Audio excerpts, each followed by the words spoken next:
Hey guys, the last Shoegazer here. This is going to be a response video to Joe, aka the Horror Man, and his recent slasher tag that he started. I got tagged, and as in the recent werewolf tag that I also participated in, Joe asks 8 questions regarding slasher films. He's a big fan of slasher films, as are many of my fellow YouTubers, and so am I. So I was really happy when he tagged me. So without further ado, here we go. Just keep in mind that these are, my opinions, and I would definitely love to hear your own thoughts on my different responses. So make sure you comment below and just start a good discussion to keep this thing going. So Joe, thanks for getting me involved in this. Question 1, what is your favorite standalone slasher? And he said this could not be, a franchise, anything with sequels. It had to just be its own, standalone, maybe one-hit wonder, a different way of looking at it. I had to think about this a little bit because I love a lot of the major slasher franchises. But to pick a standalone, it was actually pretty cut and dry once I thought about it. Pun completely intended there. Cut and dry. Haha. For me, it is The Shining.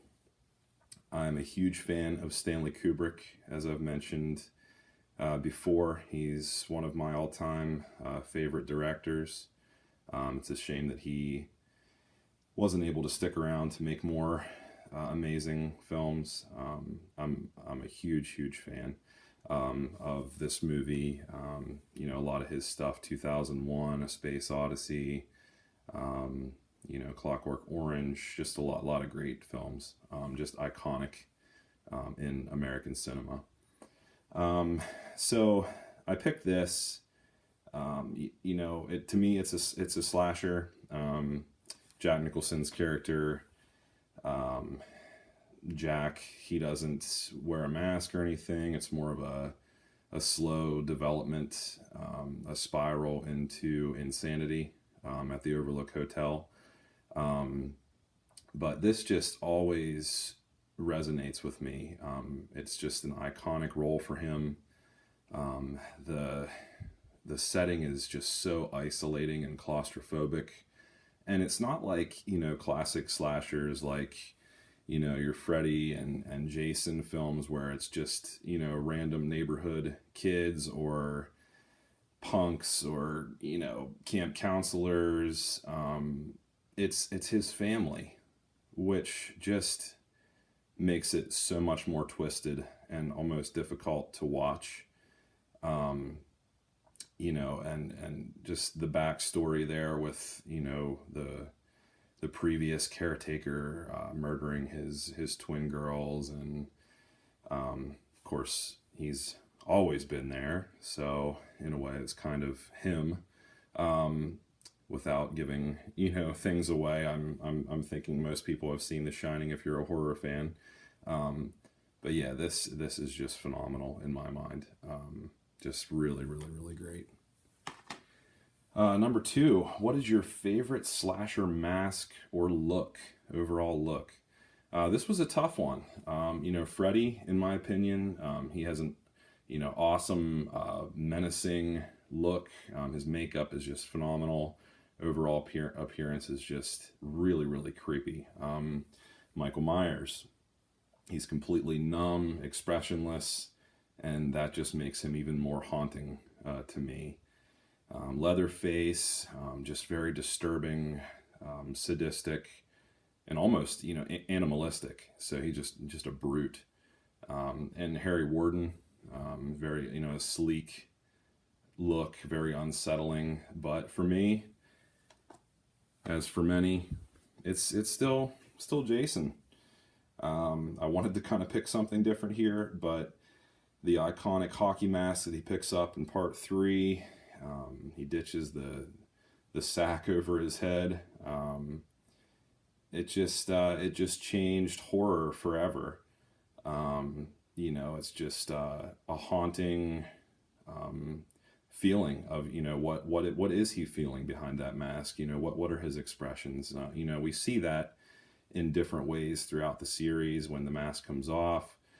You know, different special effects people approached his look different ways. So in a way, his look is ever changing, yet it just stays so constant with that hockey mask. So that is my pick for number 2. Number 3, what is your favorite slasher movie kill? There's so many great slasher kills across the various franchises, some more disturbing and gory than others, but one that always resonated with me was the Patrick Bateman stairwell chainsaw drop in American Psycho. To me, the build up to this and the mixed feelings of, you know, wanting the girl to get away yet still wanting to see him hit the mark, it just gets me every time. And his reaction of victorious yelling and wild laughter just shows how crazy and unhinged he has become. I love this movie. Just an awesome slasher. Number 4, I'm looking off my sheet here. What is your favorite slasher film setting? Of course, aside from classic Camp Crystal Lake and you know, the Overlook Hotel and The Shining, the small town and coal mines of My Bloody Valentine, the original. For me, it just strikes a perfect balance. As I mentioned in a previous video, it kind of reminds me of the town of Amity in Jaws. Just some of like the harmonica playing, some of the vibe that I get from the setting of My Bloody Valentine. It's just kind of reminiscent of that for me. Just a small, simple mining town, just like Amity. You know, small, simple ocean fishing town. Just kind of has that lore to it and that family feel, you know, but lurking in the depths is this beast, literally in both films, but just very atmospheric. I love this film. Number 5, who is your favorite final girl in a slasher movie? Well, that's easy, guys. That is Amy Steele in Part 2. She is just tough, smart, and just plain likable. You know, a lot of guys who I've heard, you know, talk about the Friday the 13th franchise, they just adore her. And like them, like many fans, she's my favorite final girl. She gives, you know, Jason a run for his money, and I would have loved to have seen her in a couple more of these films following Part 2. She even said in some of the interviews there, in some of the documentaries that I review on my channel, she does regret not signing on to do more. She had so much fun. But oh well, at least we have Part 2. And yep, that's my favorite Friday the 13th installment as well. Number 6, what is the most overrated slasher film? Well, to me, Scream. I love Wes Craven's work, but this franchise just never quite did it for me. It didn't set itself far enough apart from other slasher franchises, in my opinion. And I always get kind of annoyed by the constant, you know, game playing and not knowing who the killer is. To a point, that's kind of fun. You know, keeps you guessing, but I never really liked the story or much of the acting. I just never really got invested in this franchise. I do obviously, you know, have the first Scream here. Drew Barrymore, that kill is really great. She's a great actress, but I was pretty much done after that. So, Scream. Kind of wanted more out of that. Number 7, moving on. What is the most underrated slasher film? For me, that is Friday the 13th, remake or the reboot or rehash, whatever you want to think of it. It got a lot of mixed reviews when it was released, and I have to be honest, I was even a bit let down when I first saw it in theaters. As I mentioned before, I went with my ex years ago. Actually, the night it was released, we went. There was just this huge build-up and buzz going on, and I left just kind of feeling like, man, I guess I wanted that to be more. But, you know, looking at it now, it really does have it all. The kills are just phenomenal. Jason is just so brutal and aggressive in this one. And I just always have a great time with it. It's one that I can just watch over and over again. You know, it has all of the ingredients that I think all the fans do truly love about this franchise. But it just, I don't know, it was more accessible to some fans than others. I get why. Didn't stick with me initially, but yeah, it had a way of cutting a little bit deeper each time I watched it. So Friday the 13th, I don't think it gets enough credit. I love this film. I just, I have a great time with it.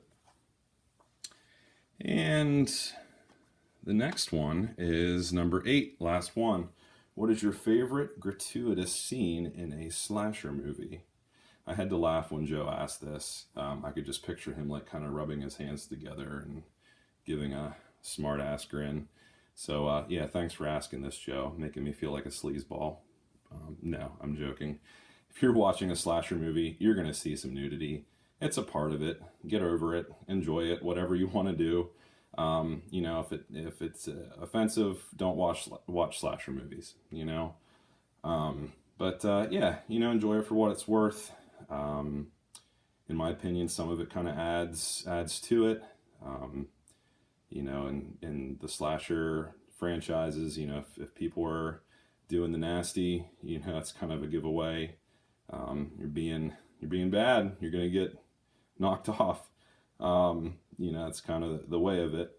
But it does have its part in you know, the slasher subgenre of horror. And I almost went with Friday the 13th remake again on this one with you know, the bedroom scene there where Trent is being a bit of a tool bag and cheating on his girlfriend with his other lady friend there, and you see a lot for a good while. And of course, some of his statements are just really, really corny and lame. Actually, in one of his interviews, he said that he actually asked to not say those things, but the director said, no, it'll be funny. So yeah, I don't think it was. I think that they should have listened to Trent and not made him say that stupid crap. But for this one, I'm going to go with American Psycho again. Patrick Bateman, just, you know, feeding his primal instincts there in the bedroom with the couple prostitutes that he lures back to his apartment. You know, puts on the camera, starts videotaping, you know, looking at himself in the mirror, making muscles, and just self-indulging, just completely lost in his mind, completely psychotic, you know, kind of duping these girls into thinking that, you know, they're in for the night of their lives, but little do they know what he has up his sleeves. So yeah, you get to see a lot there in that scene. It's quite entertaining, quite out there. I'm surprised it even was able to be released, to be honest with you. But yeah, so that's my pick for that one, Joe. What do you think, man? Anyway, to pass on the tag here that my friend Joe, the Horror Man, got started, I'm going to call out TheWickerBoy, the horror section, and also Todd E Walnuts. I know he doesn't typically do these, but he did an awesome werewolf tag. So, Todd, you're up, man. All right, guys, thanks for watching. Make some comments. Later.